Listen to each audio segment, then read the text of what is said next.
Macmillan Audio presents Save Me by Lisa Scottoline. Read for you by Cynthia Nixon.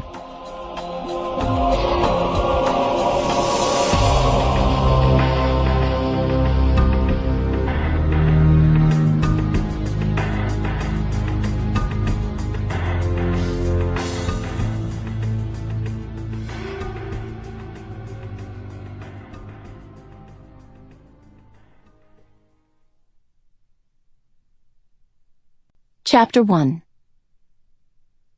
Rose McKenna stood against the wall in the noisy cafeteria, having volunteered as lunch mom, which is like security guard with eyeliner.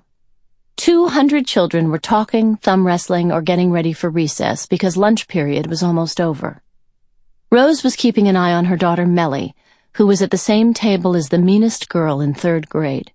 If there was any trouble, Rose was going to morph into a mother lion in clogs. Melly sat alone at the end of the table, sorting her fruit treats into a disjointed rainbow.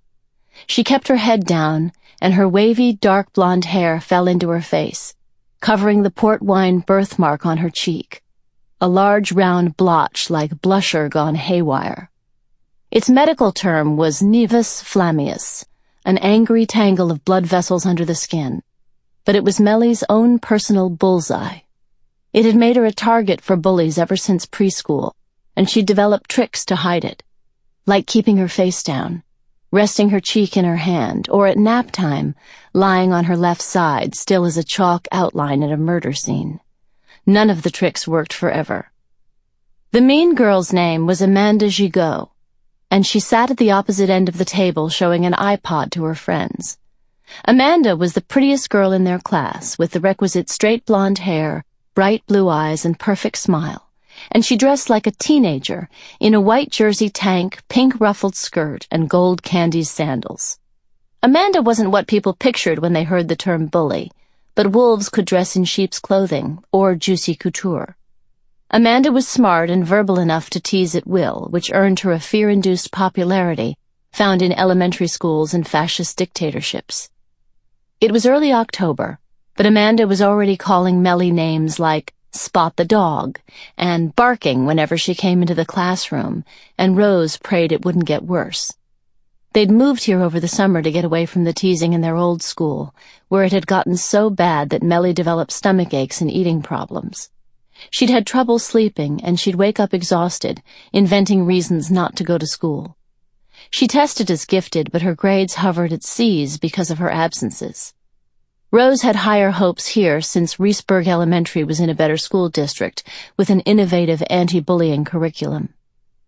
She couldn't have wished for a more beautiful school building either.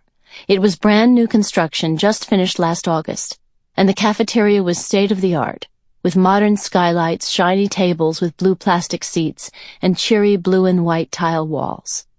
Bulletin boards around the room were decorated for Halloween with construction paper pumpkins, papier-mâché spiders, and black cats, their tails stiff as exclamation points.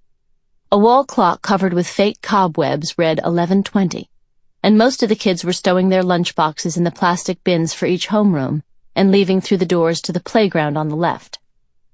Rose checked Melly's table in dismay. Amanda and her friends Emily and Danielle were finishing their sandwiches, but Melly's lunch remained untouched in her purple Harry Potter lunchbox. The gifted teacher, Kristen Canton, had emailed Rose that Melly sometimes didn't eat at lunch and waited out the period in the handicapped bathroom, so Rose had volunteered as lunch mom to see what was going on. She couldn't ignore it, but she didn't want to overreact, walking a familiar parental tightrope.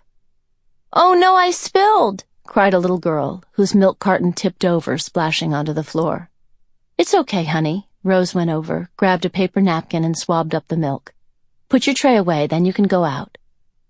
Rose tossed out the soggy napkin, then heard a commotion behind her and turned around, stricken at the sight. Amanda was dabbing grape jelly onto her cheek, making a replica of Melly's birthmark. Everyone at the table was giggling, and kids on their way out pointed and laughed. Melly was running from the cafeteria, her long hair flying. She was Sample complete. Ready to continue?